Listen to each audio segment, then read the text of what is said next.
Everyone, welcome to the session. And ये जो हमारा सेशन है वो एक न्यू सीरीज है। This is for the Sangam, that means this is a combination between foundation and JEE NEET. अब यहाँ पे क्या कॉम्बिनेशन हम लोग कर रहे हैं, जो भी हमारा फाउंडेशन का टॉपिक है उसे हम ट्राई कर रहे हैं कि जेई के क्वेश्चंस में अप्लाई करें और क्या ऐसा करने से हम क्वेश्चन सॉल्व कर पाएंगे, that's we will be taking a look at. लेकिन सबसे इंपॉर्टेंट चीज़ यहाँ पे ये होती है कि आखिर ऐसा कैसे हो पाया कि फाउंडेशन के टॉपिक से आप जेई मेन के क्वेश्चन सॉल्व कर सकते हो। Not all of them but the one जिसमें तुम्हारे कॉन्सेप्ट्स अप्लाई हो रहे हैं। तो जो भी बच्चे इंटरेस्टेड हैं 9th से ही अपना बिल्डअप करने को, दैट मीन्स आपको ये क्वेश्चंस ट्राई करने चाहिए ताकि आपको ये पता चले कि यही सेम टॉपिक आप 11th में भी स्टडी करोगे, आप 12th में भी स्टडी करोगे, तो आपको यहीं से अपनी प्रिपरेशन शुरू करने का मौका मिल जाएगा। So let's get started with the first topic of this series which is motion. तो यहाँ पे जो हमारा 9th का चैप्टर है मोशन, उसके अंदर आपको जो भी कॉन्सेप्ट्स पढ़ाए जाते हैं उसी पर बेस्ड हम जेई के कुछ क्वेश्चंस ट्राई करेंगे एंड हम देखेंगे कि क्या चीज़ यूज हो रही है, क्या चीज़ हमें पता होनी चाहिए in order to solve that particular question. तो सबसे पहला हमारा जो मेन टॉपिक है, we will be taking that as the distance displacement. तो आप लोगों को ऑलरेडी पता है कि जो डिस्टेंस होता है वो होता है actual length of the path. जो भी रास्ता कवर किया गया है उसका जो एक्चुअल लेंथ है वही डिस्टेंस है। एंड जो डिस्प्लेसमेंट है वो जहाँ से शुरू किया, जहाँ ख़त्म किया जर्नी, इन दोनों को कनेक्ट करते हुए एक स्ट्रेट लाइन बना दो एंड वो ही हमारा डिस्प्लेसमेंट हो जाएगा। तो इसका मतलब इन दोनों में डिफरेंस है और यही डिफरेंस से हम लोग कई बार क्वेश्चन मिस कर जाते हैं। तो यहाँ पर हम ट्राई करेंगे इस क्वेश्चन को सॉल्व करने का जो कि जेई मेन में आ चुका है एंड विद दिस कॉन्सेप्ट। सो सबसे पहला क्वेश्चन हमारे पास आता है। सबसे पहले हमारे पास क्वेश्चन आता है, A sportsman runs around a circular track of radius r such that he traverses the path AB. The distance traveled and displacement respectively r.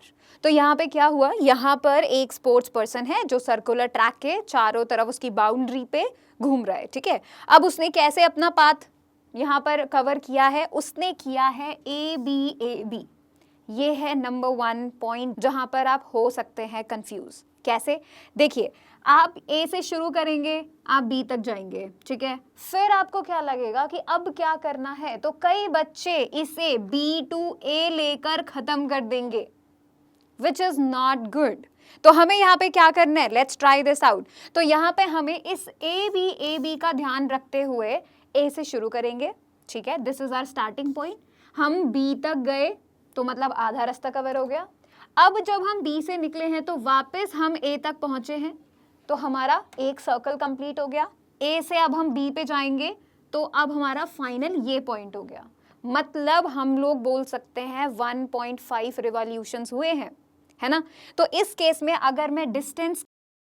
अगर हम डिस्टेंस कैलकुलेट करते हैं तो यहाँ पर हमें क्या आएगा, 1 circle complete than half circle complete. अगर हम एक सर्कल की बात करते हैं तो 2πr, आधे सर्कल की बात करते हैं तो 2πr का आधा यानी कि πr। तो हमारे पास आ जाएगा 2πr प्लस πr, ठीक है। ये आधा सर्कल, ये पूरा सर्कल, तो हमारे पास आ जाएगा डिस्टेंस 3πr, ठीक है। अब आते हैं हम डिस्प्लेसमेंट पे। डिस्प्लेसमेंट के लिए क्या करना है, डिस्प्लेसमेंट के लिए आपको सबसे पहले ये देखना है शुरू कहाँ से किया था, ख़त्म कहाँ किया था। तो यहाँ से हमने ए से शुरू किया था, फिर हम बी तक गए थे, वापस ए तक आए हैं, फिर बी तक चले गए, यहाँ ख़त्म हो गया। तो A starting point, B final point, इन दोनों को ज्वाइन करती हुई एक स्ट्रेट लाइन, और यही हमारा डिस्प्लेसमेंट है। तो अब जब हम इन दोनों को ज्वाइन कर रहे हैं तो ये सेंटर यहाँ पर कनेक्ट हो रहा है, मतलब ये बन गया हमारा डायमीटर। तो डायमीटर क्या होता है, डबल होता है रेडियस का, तो ये r ये r, तो हमारे पास डिस्प्लेसमेंट आ जाएगा 2r। Done, that's the thing. तो यहाँ पे कंफ्यूजन कहाँ था, यहाँ पे कंफ्यूजन था इस रास्ते को समझने में। अगर आप इसे समझ जाएंगे और आप इन दोनों को लेकर एकदम क्लियर हैं तो आप ये बहुत इजीली कर पाएंगे।